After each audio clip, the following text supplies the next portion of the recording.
श्री गणेशाय नमः। हर हर महादेव। श्री गोस्वामी तुलसीदास जी का जीवन परिचय। गोस्वामी तुलसीदास जी महान भारतीय संत, कवि और राम भक्त थे। वे भक्ति काल के प्रमुख संतों में से एक थे, जिन्होंने भारतीय संस्कृति और आध्यात्मिक चेतना में अभूतपूर्व योगदान दिया। उनकी रचना श्री रामचरितमानस भारतीय जनमानस में श्री राम भक्ति की अमर धारा को प्रवाहित करने वाली ग्रंथ है। तो इनके पिता का नाम आत्माराम दुबे था और माता का नाम हुलसी था। जन्म के समय तुलसीदास जी को 12 महीने तक गर्भ में रहने के कारण और उनके मुख में जन्म से ही 32 दांत थे, जिससे लोग इन्हें अपशकुन मानकर त्यागने लगे। जन्म के बाद उनकी देखभाल एक दासी ने की। कृपया इस चैनल को सब्सक्राइब, लाइक और शेयर करें, जिससे अध्यात्म से संबंधित रोचक तथा कल्याणकारी सामग्री आप आसानी से पा सकें। बाल्यकाल में तुलसीदास जी की शिक्षा विद्वान गुरु नरहरिदास जी के सानिध्य में हुई। वे संस्कृत, वेद, पुराण और अन्य शास्त्रों के ज्ञाता बने। उनका झुकाव प्रारंभ से ही भक्ति और साधना की ओर था।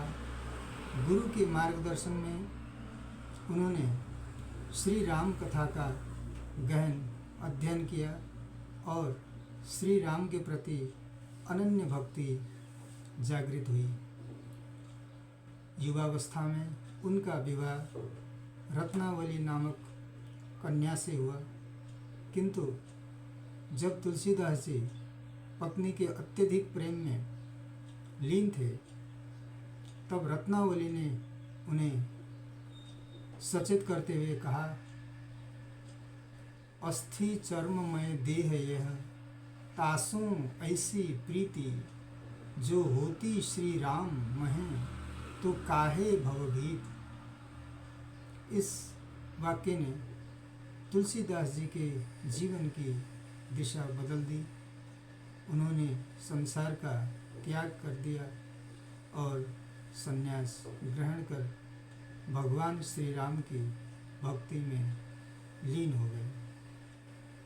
तुलसीदास जी ने काशी में रहकर श्री राम के नाम का प्रचार किया। वे पवित्र स्थलों की यात्रा करते हुए चित्रकूट पहुँचे, जहाँ उन्हें श्री राम के दर्शन हुए। कहा जाता है कि स्वयं भगवान श्री राम ने उन्हें अपने हाथों से दर्शन दिए और राम राम कहकर संबोधित किया। संवत 1631 में अयोध्या में तुलसीदास जी ने श्री रामचरितमानस की रचना शुरू की। ये ग्रंथ लोक भाषा अवधि में लिखा गया, जिससे जन सामान्य भी इसे समझ सके। 7 कांडों में विभाजित ये महाकाव्य रामायण का भक्तिपरक संस्करण है, जो वाल्मीकि रामायण पर आधारित है। इसमें भक्ति, ज्ञान, वैराग्य और नीति की गहन शिक्षा दी गई है। तुलसीदास जी ने विनय पत्रिका, दोहावली, कवितावली, गीतावली आदि ग्रंथ भी लिखे, जो भक्ति आंदोलन के महत्वपूर्ण स्तंभ बने। संवत 1680 में तुलसीदास जी ने काशी के 80 घाट पर अपना पार्थिव शरीर त्याग दिया। वे अपने भक्तों और श्री राम के स्मरण में लीन रहते हुए ब्रह्मलीन हो गए। तुलसीदास जी का योगदान भारतीय संस्कृति में अतुलनीय है। श्री रामचरितमानस आज भी हिंदू समाज में धार्मिक और आध्यात्मिक पथ प्रदर्शक के रूप में पूज्य है। उनकी भक्ति परंपरा आज भी जन जन के हृदय में विद्यमान है।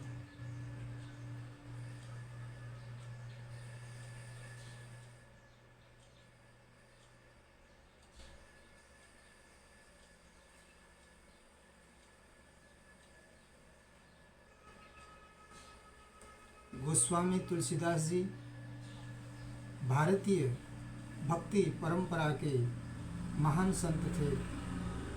उनका संपूर्ण जीवन भगवान श्री राम की भक्ति और लोक कल्याण के लिए समर्पित था। वे केवल एक संत ही नहीं बल्कि एक दिव्य पुरुष थे, जिनका जीवन अनेक चमत्कारों से भरा हुआ था। उन्होंने अपने रचनाओं के माध्यम से समाज में भक्ति और नीति का प्रचार किया, जिससे आज भी करोड़ों लोग प्रेरित होते हैं। तुलसीदास जी की भक्ति अनन्य और निश्चल थी। उन्होंने श्री राम को ही अपना आराध्य माना और जीवन भर उनके चरणों में समर्पित रहे। तुलसीदास जी ने श्री राम की भक्ति को केवल पूजा पाठ तक सीमित नहीं रखा, बल्कि इसे जन जन तक पहुंचाने का कार्य किया। उन्होंने अपने ग्रंथों के माध्यम से यह संदेश दिया कि भगवान की भक्ति प्रेम, समर्पण और त्याग के माध्यम से की जानी चाहिए। एक प्रसंग के अनुसार जब तुलसीदास जी काशी में श्री राम कथा का प्रवचन कर रहे थे, तब वहाँ स्वयं भगवान शिव और माता पार्वती श्रोता के रूप में प्रकट हुए। माता पार्वती ने भगवान शिव से पूछा कि ये संत कौन हैं? तब शिव जी ने कहा, ये तुलसीदास हैं, जो पिछले जन्म में भगवान श्री राम के प्रिय सेवक थे। तुलसीदास जी के जीवन में कई अद्भुत चमत्कार हुए, जो उनकी गहरी भक्ति और श्री राम की कृपा का प्रमाण है। तुलसीदास जी को हनुमान जी के दर्शन चित्रकूट में हुए थे। जब उन्होंने हनुमान जी से श्री राम के दर्शन की प्रार्थना की, तब हनुमान जी ने कहा कि श्री राम उन्हें दर्शन देंगे। बाद में स्वयं भगवान श्री राम ने एक बालक के रूप में प्रकट होकर तुलसीदास जी को दर्शन दिया। एक बार मुगल बादशाह ने तुलसीदास जी को बुलाकर उनसे चमत्कार दिखाने को कहा। तुलसीदास जी ने कहा कि वे केवल भगवान श्री राम के भक्त हैं और कोई चमत्कार नहीं दिखा सकते। जब बादशाह ने उन्हें कारागार में डाल दिया, तब श्री राम के भक्त हनुमान जी ने पूरी सेना को बंदी बना लिया। बादशाह घबरा गया और तुलसीदास जी से क्षमा मांगी। कहा जाता है कि तुलसीदास जी जब काशी में रहते थे, तब उन्होंने एक मिट्टी के घड़े में गंगाजल भरकर रखा था। वर्षों बाद जब उसे खोला गया तो जल ताज़ा और पवित्र था। ये उनकी भक्ति की शक्ति का एक और उदाहरण था। तुलसीदास जी का सबसे बड़ा योगदान श्री रामचरितमानस की रचना है, जिसे उन्होंने अवधी भाषा में लिखा। ये ग्रंथ केवल एक धार्मिक ग्रंथ नहीं, बल्कि एक सामाजिक और नैतिक शिक्षा का भी स्रोत है। इसमें प्रेम, सेवा, त्याग, करुणा और भक्ति की अद्भुत व्याख्या की गई है। इसके अलावा उन्होंने विनय पत्रिका, दोहावली, कवितावली, गीतावली आदि अनेक ग्रंथों की रचना की, जो भक्ति मार्ग के महत्वपूर्ण स्तंभ माने जाते हैं। गोस्वामी तुलसीदास जी की भक्ति, उनके जीवन के चमत्कार और उनके द्वारा रचित ग्रंथ आज भी हिंदू समाज के लिए प्रेरणा का स्रोत हैं। उनकी शिक्षाएं ये सिद्ध करती हैं कि सच्ची भक्ति में अपार शक्ति होती है जो असंभव को भी संभव बना सकती है। उनका जीवन भक्ति, ज्ञान और सेवा का अद्भुत संगम था जो युगों युगों तक मानवता का मार्गदर्शन करता रहेगा। हर हर महादेव।